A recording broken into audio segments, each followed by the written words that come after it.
Բարև ձեզ, այսօր ապրիլի 24-ն է, հայոց ցեղասպանության անմեղ զոհերի հիշատակի օրը, հայոց ցեղասպանության 110-րդ տարելիցը։ Ամեն տարի այսօրը հազարավոր մարդիկ բարձրանում են Ծիծեռնակաբերդի հուշահամալիր, հարգանքի տուրք են մատուցում հայոց ցեղասպանության զոհերի հիշատակի։ Ամեն տարի այսօրը մենք նորից մտածում, խորհում, մտորում ենք, թե ինչու եղավ ցեղասպանությունը, ինչպես դա հնարավոր եղավ, հնարավոր էր կանխարգելել եւ որ ամենակարևորն է ինչպես անել, որ այն չկրկնվի այլևս երբեք։ Սա Ազատ Զրույց Free News-ի եթերում ես հիմա զրուցելու եմ թուրքագետ Նելի Մինասյանի հետ։ Բարև ձեզ։ Ձեզ համար այսօրը որպես թուրքագետ ողբի օր է, միայն ողբի, թե նաեւ մտորումների, մտածումների ինչ խորհուրդ ունի մասնագետի համար։ Երկրորդ տարբերակը ինձ համար ավելի շատ մտորումների, մտածմունքների ու ավելի շատ ապագայի մասին մտածելու, որտեվ այս օրը իր մեջ ճիշտ է պարունակում է առաջին խորհուրդը ցեղասպանության հետ կապված մեր ժողովրդի այսպես ողբերգական պատմության մեջ ամենաողբերգական իրադարձության, բայց միաժամանակ դա մեր ժողովրդի, մեր պատմության, նաև շարունակականության օրն է, որտեղ մենք այսօր ոչ միայն կանք որպես ժողովուրդ, ազգ, ունենք նաև պետություն, այսինքն մենք մեր տեղը ունենք աշխարհում։ Իսկ մտածում եք, որ մեր ուզածը ինչ է այսօր ցեղասպանությունից 100 տարի անց, մենք հանրային կոնսենսուս ունենք մեր ուզածի մասով, էլ չեմ ասում քաղաքական էլիտաների տարաձայնությունները, հանրային կոնսենսուս կողմը կա թե չկա։ Հարցը իրականում մի փոքր դժվար է եւ երևի թե մի քանի կարևոր հանգամանք պետքա դիտարկենք։ Նախ մենք հանրույթ ասելով նկատի ունենք միայն Հայաստանը, հայաստանցիներից միայն նկատի ունենք, թե նկատի ունենք ընդհանրապես հայ ժողովրդին նկատի ունենք։ Եթե միայն Հայաստանը իմ կարծիքով բոլորի մոտ նույն մտայնությունը կա, որ դա մեր ինքնության, մեր պատմության մի հատվածն է եւ էության մեջ այդ մասին նշված է նաեւ մեր պետության անգամ հիմնարար փաստաթղթում, հա, հռչակագրում։ Այսինքն սրանով հայաստանցիները իրանց վերաբերմունքը, այսպես խիստ պայմանական եմ ասում այդ բառը, իհարկե ես առնվազն չեմ սիրում տարանջատելը մեր ժողովրդի տարբեր հատվածներին, բայց այսինքն պետություն որպես վերաբերմունքը հենց հռչակագրում կա ներկայացված եւ ես կարծում եմ որ կա կոնսենսուս, ուրիշ բան որ քաղաքական տեսանկյուններից երբեմն այլ կերպ են մեկնաբանվում, բայց ժողովուրդը որպես այդպիսին ունի այդ հստակ վերաբերմունքը այս հարցի հետ կապված։ Այստեղ տարբեր է արդեն Սփյուռքի մեր հայրենակիցների վերաբերմունքը եւ պահանջմունքը արդեն Հայաստանից ու հայաստանցիներից։ Այստեղ իմ կարծիքով արդեն կա տարբերություն, որովհետև գաղտնիք չէ, որ իրենք պահանջում են ստեյության որպեսզի միշտ ցեղասպանության եւ այդ բոլոր խնդիրներով Հայաստանի Հանրապետությունը առաջնորդվի, որը իմ կարծիքով ուղղակի իրատեսական չի։ Ավելի կոնկրետացնեմ, մենք հիմա ինչ ենք ուզում Թուրքիայից, որ նա ճանաչի եւ փոխհատուցի, դա ենք ուզում։ Տեսեք, մենք էության մեջ խնդիրը իրական ճանաչման մեջ է, բայց եթե ճանաչում է Թուրքիան, ուրեմն դրան պետքա հետևի ինչ-որ մի բան, հատուցման ինչ-որ մի բան։ Տեսեք, այդպիսի օրինակ պատմության մեջ մեկ անգամ ա եղել, դա հոլոկոստի դեպքում է, երբ որ Գերմանիան ճանաչում է հոլոկոստը եւ գումար է տալիս Իսրայել պետությանը։ Ըստ էության սա է ենթադրում, որովհետև անգամ եթե հարցը բարոյական է, բարոյական կողմն էլ էլի ենթադրում է որոշակի գումարի տրամադրում։ Մյուս կողմը արդեն կարող են դատական գործեր սկսել, պահանջել ինչ-որ մի բան, որոնք ի դեպ ասեմ եղել են հարյուրավոր այդպիսի գործեր, արդեն եղել են, ովքեր ունեցել են փաստաթղթեր, փոխհատուցումներ են ստացել եւ այլն եւ այլն։ Այսինքն ես կարծում եմ սա Համենայն դեպս այս իրավիճակում ինչ որ հիմա մենք գտնվում ենք, Հայաստանը գտնվում է, ինքը այս չի կարա պահանջի, ինքը այս սրա պահանջատերը չի։ Ես շարունակեմ ձեր միտքը։ Ենթադրենք, թեև 110 տարին բավարար էր կարծես թե ընկալելու հասկանալու համար, որ Թուրքիան երբեք չի ճանաչել։ Ու երբեք չասենք, երբեք, բայց երբեք չասենք, այո։ Չասենք երբեք, բայց ամենայն դեպս չի ճանաչել եւ առաջիկա տեսանելի ապագայում էլ չի ճանաչելու։ Բայց ենթադրենք, որ ճանաչում է։ Ասում է, այո, ես ճանաչում եմ եւ պատրաստ եմ փոխհատուցել, համեցեք ձեր պապերի բնորանը, ստացեք Թուրքիայի քաղաքացիություն, վերցրեք անձնագրերը, ես էլ փոխհատուցեմ ֆինանսապես, տնավորվեք եւ ապրեք։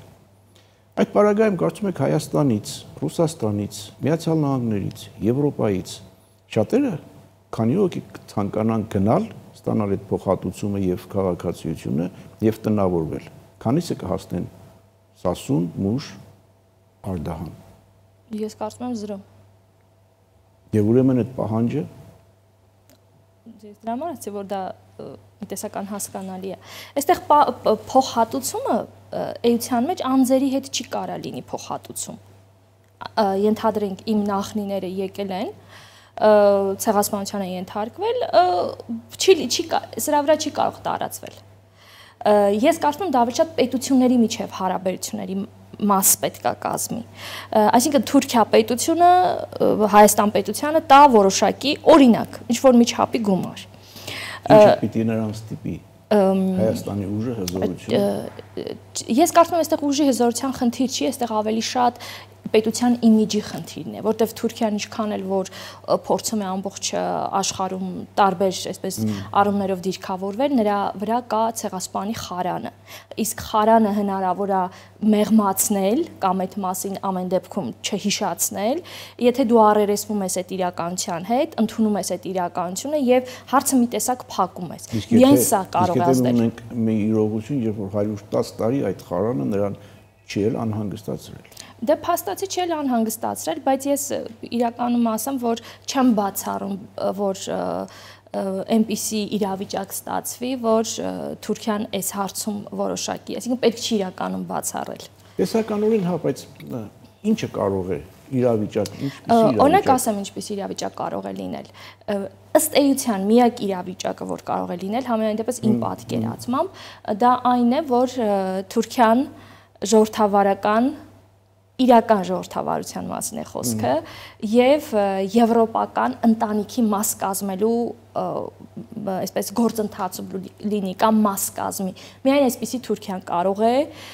գնալ նման քայլի։ Հակառակ սցենարների դեպքում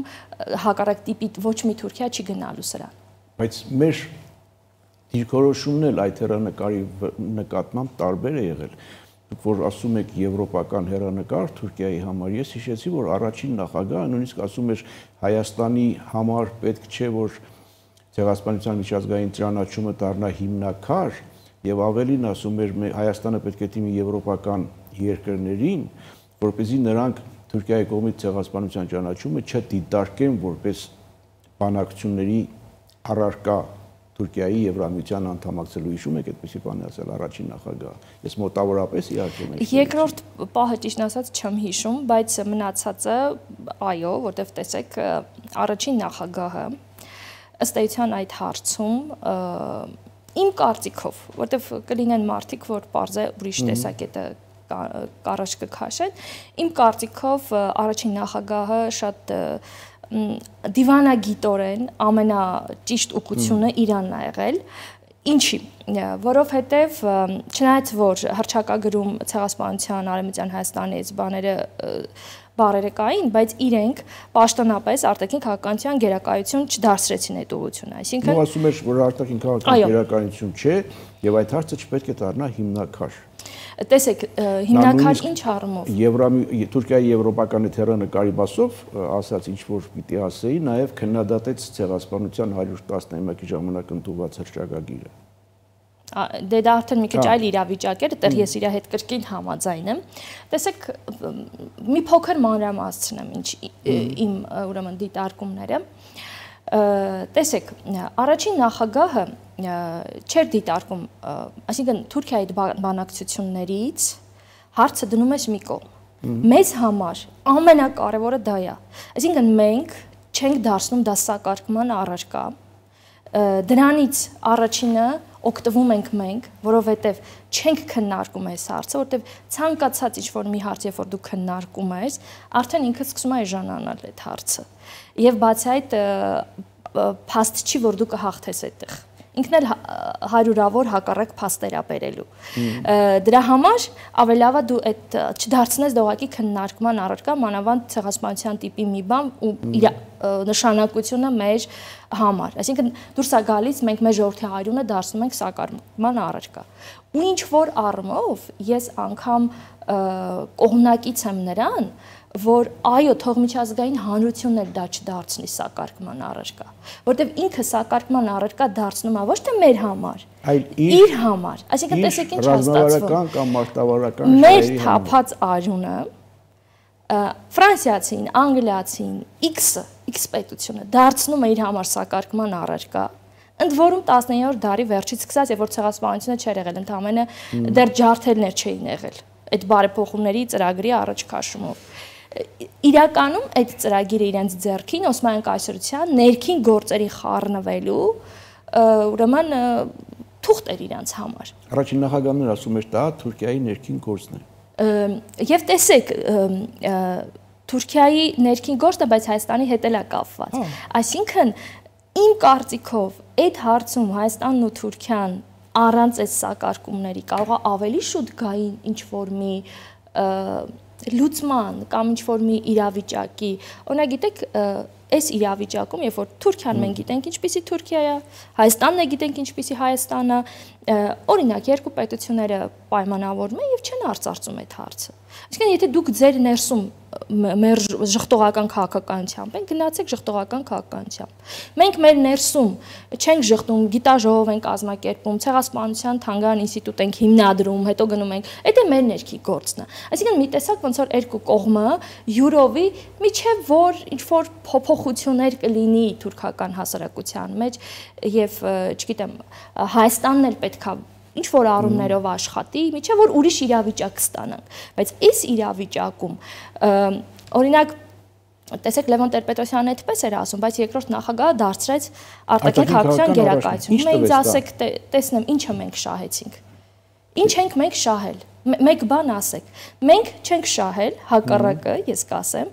մենք թուրքերին հնարավորություն տվեցինք դիվանագիտական մի շատ լավ բան իրաց ձեռքին տվեցինք, որը արտացոլվեց Ցյուրիխյան գործընթացում։ Ցյուրիխյան փաստաթղթում իրանք մեզ պարտադրեցին, ըստ էության, պատմաբաների հանձնաժողովն է։ Դուրս եկա, որ մենք գնացինք հարցի սակարկմանը։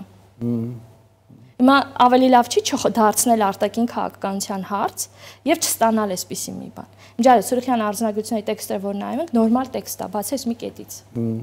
Իսկ ինչ եղավ երրորդ նախագահի, մենք քանի որ սկսեցինք առաջինից անցանք երկրորդին, երրորդ նախագահի ժամանակ ինչ տեղի ունեցավ։ Փոքր տակարիչը շարունակենք, կվերադառնանք վարքյաններ անց։ Ես եմ Սարազատ զրույցն Free News-ի եթերում, ես զրուցում եմ թուրքագետ Նելի Մինասյանի հետ, Տիկին Մինասյան, մենք մեր զրույցը ծավալվեց ցեղասպանության միջազգային ճանաչման եւ այդ հարցում Հայաստանի դիրքավորման դիրքորոշման հետ այդ հարցը պետք է լինի, թե չլինի Հայաստանի արտաքին քաղաքական առաջնահերթություն որպես առաջին նախագահի ժամանակ առաջնահերթություն չէր, երկրորդի ժամանակ դարձավ առաջնահերթություն, ինչ տեղի ունեցավ երրորդի ժամանակ։ Երրորդի ժամանակ ըստ էության շարունակվեց երկրորդ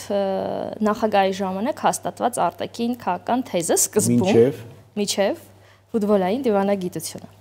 Այստեղ օրինակ ես շատ բարձր եմ գնահատում երրորդ նախագահի կողմից արած այցը հատկապես Սփյուռք։ Հիշեք։ Ես շատ լավ հիշում եմ։ Այո, ինքը մի շատ լավ տուր կազմակերպեց։ Հիշում եք նաև թե Սփյուռքում ինչ էր։ Այո, հենց դրա համար եմ ասում։ Իմջալոս մենք մանրակրկիտ այս ամբողջ ընկալումները չենք ուսումնասիրել, երևի որտեվ մեզ համար ավելի ցավելի հարցեր ի հայտ կգան, բայց իմ կարծիքով սա շատ լավ քայլ էր, որովհետև Հայաստանը, Հայաստանի ղեկավարությունը այս ուղղությամբ ինչ քայլ անի, ինքը արժանանալու է քննադատության։ Առաջինը Սփյուռքի կողմից, որ ազգային շահերը վաճառումը, մի խոսքով այդ ամբողջ ընկալումների արտահայտումը։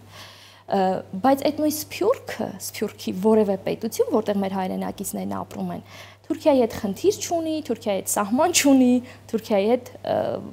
վախը չունի գլխին կախված, այսպես։ Եվ այս տեսանկյունից այդ ընկալումների, պատկերացումների վերհանել, այ դուք սկզբում հարց տվիք, մենք ինչ ենք ուզում։ Օրինակ, այդտեղ ի հայտ եկա, որ մենք լավ չենք պատկերացնում, մենք ինչ ենք ուզում։ Մենք չգիտենք մենք դրա համար ես բաժանեցի, մենք ինչ ենք ուզում։ Հիմա մենք ուզում ենք Հայաստան պետություն անընդհատ անենք այդ ամեն ինչը առաջ, հա, փակենք սահմանները, փակ մնա, հակառակը մեզ վրա ճնշումներ մնա, մենք միշտ մեկուսացած մնանք ու արդյունքում Հայաստան որպես պետություն դադարի գոյություն ունենալուց, թե մենք ուզում ենք Հայաստան, որը որ կունենա բաց սահմաններ, ինտեգրված կլինի ամբողջ տարածաշրջանային լայն եւ մեծ առումով գործընթացներ, կունենանք կայացած Հայաստան, որի դեպքում հույս կլինի, որ մի օր այդ Հայաստան այնքան ուժեղ կլինի, որ ինչ որ մեկին ինչ որ մի բան կկարողանա պարտադրել։ Լավ, մինչև այդ Հայաստանին գալը երրորդ նախագահի մասով ավարտենք նոր։ Եվ երրորդ նախագահը, երբ որ այս արեց, ինքը այդ ամբողջ խոսակցություններից հետո եկանք Ցյուրիխյան գործընթաց եւ փաստացի ստացանք պատմաբաների հանձնաժողով, որ իմ կարծիքով մեր տեսանկյունից հետ քայլ էր, որտեվ մի բանի ուրեմն համաձայնեցինք, օրինակ երևի թե մի կողմից է լավ եղավ, որ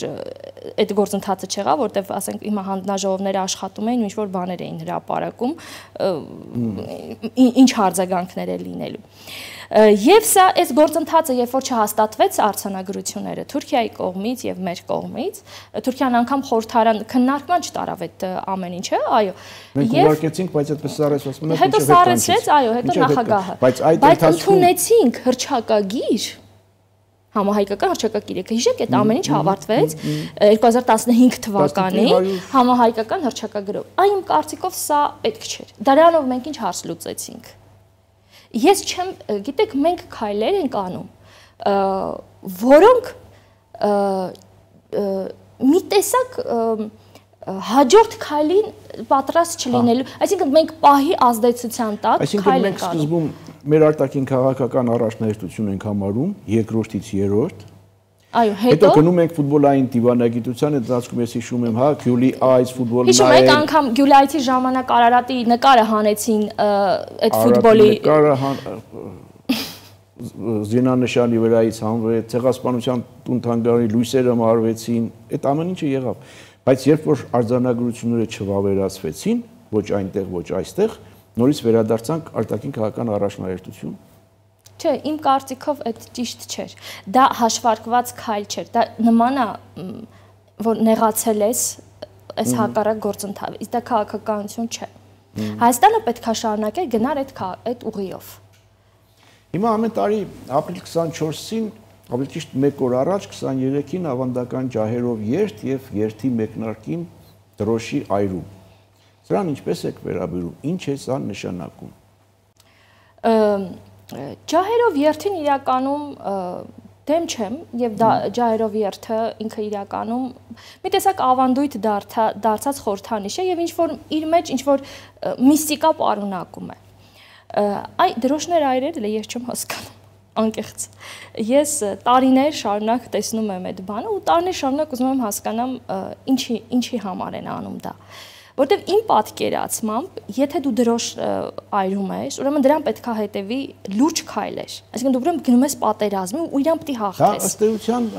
պատերազմ հայտարարելու նման մի բան է, կամ պատերազմի հրավեր է, հավաստիացում է, որ մենք պատրաստ ենք պատերազմել եւ հաղթել։ Ինձ համար ուղղակի կրկնում եմ հարցը, դրոշը այրեցինք։ Հաջորդ քայլը ո՞րն է։ Սպասում ենք հաջորդ տարի լիգայի տորը դրոշը այրենք։ Ըստ էության այդպես է լինում։ Իմաստ չկա։ Իմաստ չկա։ Փոխարենը այդ ընթացքում մենք պարտվում ենք։ Բայց էլի մեզ մի տեսակ մխիթարում ենք այդ ընդ որում Երևանի կենտրոնում դրոշը այրելով։ Ինձ համար անիմաստ է, որտեվ եթե դրոշը այրում ես, ուրեմն պետք է դրան հաջորդի քայլ։ Ինչ որ քայլեր դու պետք է անես։ ինչ որ գործողություններ պետք է անես։ Հակառակ դեպքում դա էլի անլուրջ տպավորություն է թողնում ի տեսակ։ Դրոշ այրում ես, բանն այն է, որ դա կոնկրետ նախաձեռնողներ, քաղաքական ուժ եւ այլն եւ ոչ իշխանությունը այս պարագայում նույնիսկ դատապարտեց, ասաց, որ դա դատապարտելի արարք է հարևան որևէ պետության դրոշը այրելը։ Հիմա հատկապես այս տարի կարծես թե շատ է կեներացվում ցեղասպանության ուրացման թեման։ Դուք ինչպես եք սրան վերաբերում։ Ով է ուրանում, ով է ասում, որ մենք չենք մոռանա, ով է խնդրում, որ մոռանանք կամ ուրանանք։ Իմ տպավորությունն այնպիսին է, որ այդ ամբողջ գործընթացը ներքաղաքական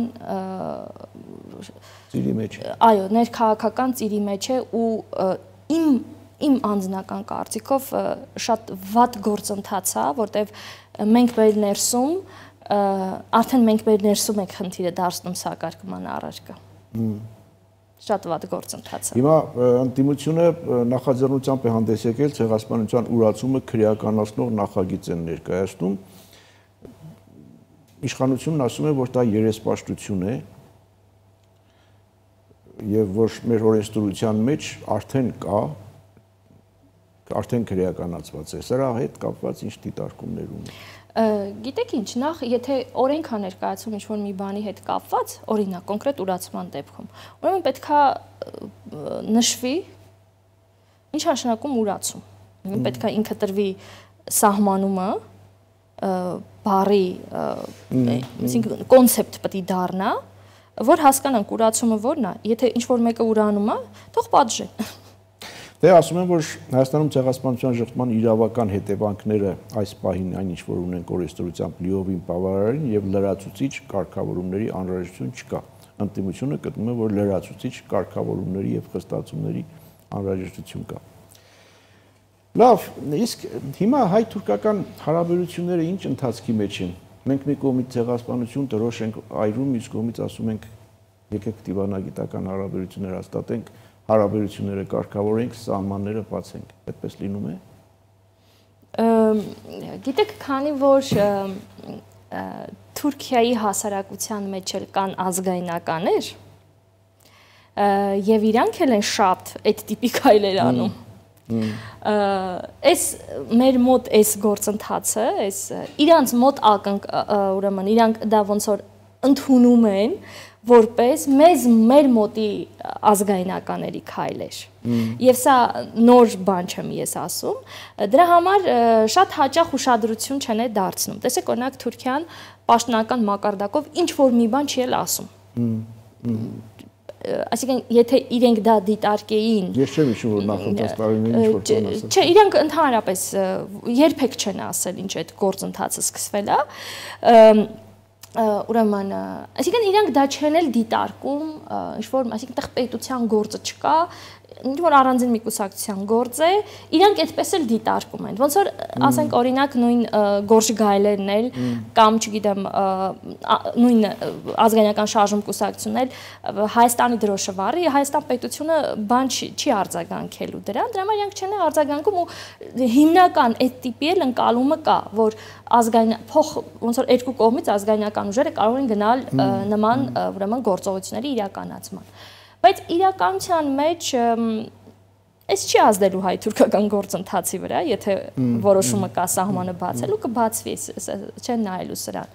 Բայց քանի որ ուրեմն չկա որոշումը, այս ամեն ձևի սադրանքների համար կարող են օգտագործել, բայց կարծում եմ ոչ Թուրքիայի կողմից, ավելի շատ Ադրբեջանի։ Հա, ավելի շատ Ադրբեջանի եւ այդ դրոշ այրելով կարծես թե այսպիսի տեսակետներ կան, համաձայնեք դրանց հետ թե չէ, որ Հայաստանը, եթե այդպիսի բան է տեղի ունենում Հայաստանում, կարծես թե լեգիտիմացնում է Ադրբեջանի այդ նարատիվները, որ տեսեք Հայաստանում ռևանշիզմ է։ Չէ, չեմ կարծում, դա շատ պարզունակ մտածողություն է։ Ադրբեջանում էլ մեր դրոշն են վառում, մեր դրոշը գցում են հարսանիքին, կանգնում են վրան, չգիտեմ, էլ ինչեր են անում։ Հիմա ինչ է պատերազմի հայտարարելու բանը, չէ, այդ անլուրջ խոսակցություն։ Թուրքիայի եւ Ադրբեջանի հարավկովկասյան քաղաքականությունը, Թուրքիայի հարավկովկասյան քաղաքականությունը դա Ադրբեջանի, այսինքն Ադրբեջանի քաղաքականությունը, ագրեսիվ քաղաքականությունը մեր նկատմամբ Թուրքիայի հարավկովկասյան քաղաքականության մաս է։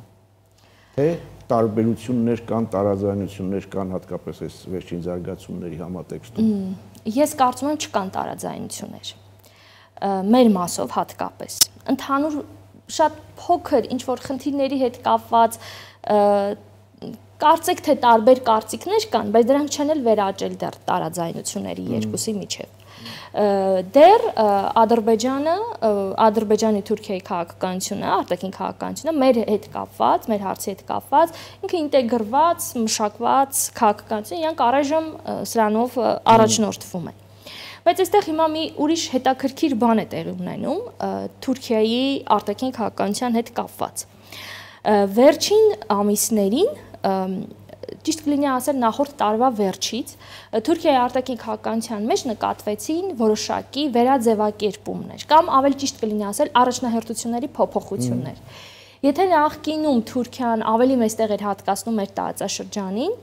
հիմա իրանք այդ չափ մեծ տեղ չեն հատկացնում մեր տարածաշրջանին։ Թուրքիայում ընկալումն այնպիսին է, որ իրենք մեր տարածաշրջանում հասել են այս պահի դրությամբ մաքսիմումին, ու հիմա պետք է այդ մաքսիմումը պահել։ Իսկ իրենց համար հիմա շատ առաջնահերթ է մերձավոր արևելյան ամբողջ թևը, իսկ այնտեղ մեկ ուղղություն չէ, մի քանի ուղղություններ են, դրանց մեջ ամենածանրը սիրիական ուղղություններից մեկն էլ էլի հարավկովկասյան գալիս հասնում։ Սիրիայից։ Չէ, Իսրայել, Միացյալ Նահանգներ, Իրան։ Դրա հետ կապված էլ կան ուրիշ գործընթացներ։ Տեսեք, Իրանի դեպքում Թուրքիան ունի լուրջ անհանգստություններ, որտեղ Թուրքիան նախարարի, արտաքին գործերի նախարարի այսպես բերանով մի քանի անգամներ արդեն հայտարարում է, որ իրենք չեն ուզում այդ որ հարձակում լինի, պատերազմ լինի եւ այլն։ Իհարկե պարզ է իրենք չեն ուզում առաջինը Իսրայելի դիրքերի ուժեղացման տեսանկյունից, բայց երկրորդը նաեւ այստեղ հարցերը շատ են։ Օրինակ խոշոր պատերազմը իրանց էլ է հարվածելու, որտեղ իրանց սահմանն է, օրինակ փախստականներ, օրինակ եթե այսինքն մերձավոր միջին արևելքում այսօր երկու հատ խոշոր պետություն է մնացել մուսուլմանական, դա Իրանն է ու Թուրքիան։ Եթե Իրանն է, Իրանի հետ էլ են ինչ-որ գործընթացներ լինում, մնում է Թուրքիան։ Քրդական խնդիրն է, այսինքն իրանք շատ բազմաշերտ բաներ ունեն, որպեսզի դա տեղի չունենա։ Եվ կա տեղեկատվություն դիվանագիտական աղբյուրներից, որ թուրքական կողմն է հրապարակել, ի դեպ թերթերը, որ ամերիկացիները բանակցություններ են վարում Թուրքիայի հետ, որ եթե ամերիկա-իրանական բանակցությունները դրական արդյունք չտան եւ այնուամենայնիվ որոշեն Իրանին հարվածել, ուրեմն Թուրքիան պետքա լինի ամբողջությամբ չեզոք։ Թուրքիան չպետք է ընդհանրապես որևէ կողմից միջամտի, բայց սա չի ամենակարևորը, որ պետք է օգտագործվի Սիրիայի օդային տարածքը։ Դե առաջիկայում հավանաբար կլինի ամենայն դեպս Էրդողանը սպասում է Թրամփի հետ հանդիպման այդ բոլոր հարցերը։ Այո, եւ այս հարցերը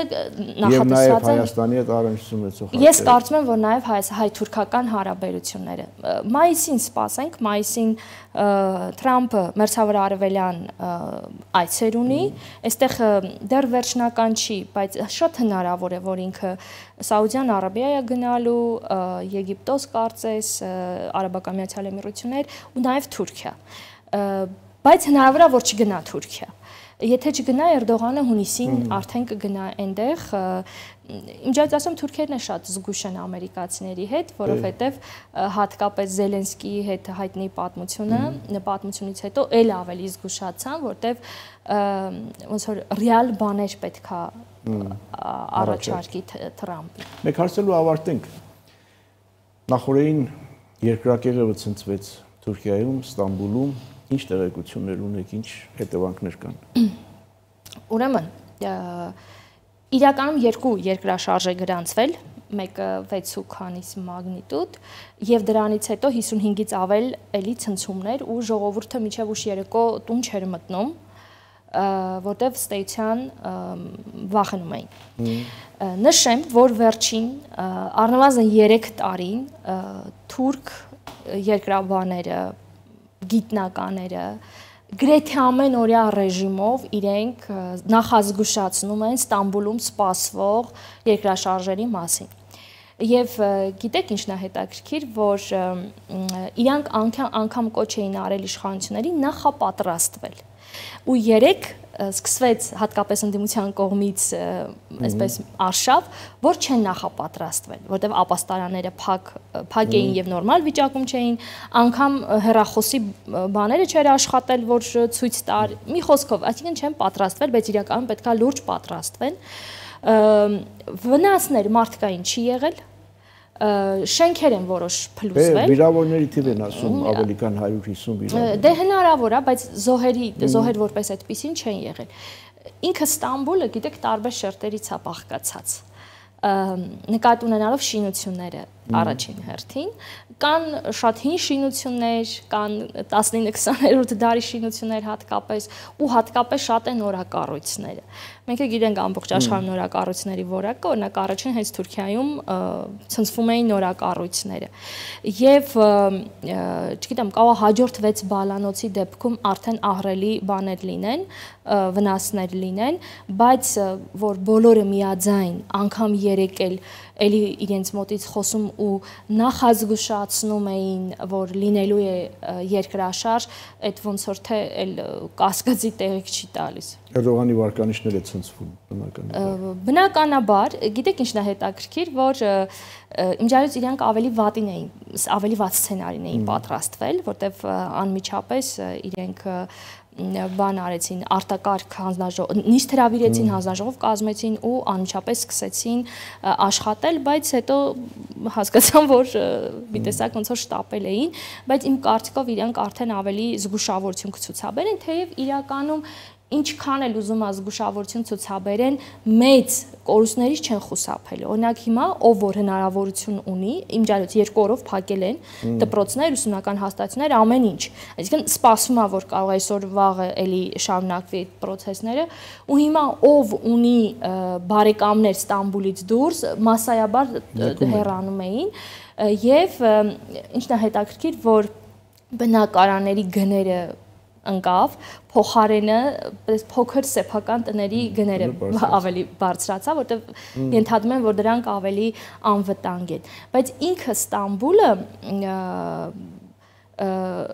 բնակչության տեսանկյունից շատ խիտ է բնակեցված։ 15 միլիոն մենակ քաղաքի հիմնական բնակչությունն է, դե պատկերացրեք Ստամբուլի նման պետությունը քանի միլիոն էլ հոսքը կլինի զբոսաշրջիկներ, ինքը տարանցիկ խոշոր գոտի է, որտեղ Ստամբուլի միայն օդանավակայանը, այսինքն եթե լինի այն ինչ երկրաշարժ, որ կանխատեսում են, եթե լինի դա սարսափելի հետևանքների մասին կլինի, եթե նաև մարդկային։ Հետևենք իրադարձությունների զարգացումներին, շնորհակալ եմ զրույցի համար։ Սա ազատ զրույցներ Free News-ի եթերում, ես զրուցում եի թուրքագետ Նելի Մինասյանի հետ, կհանդիպենք։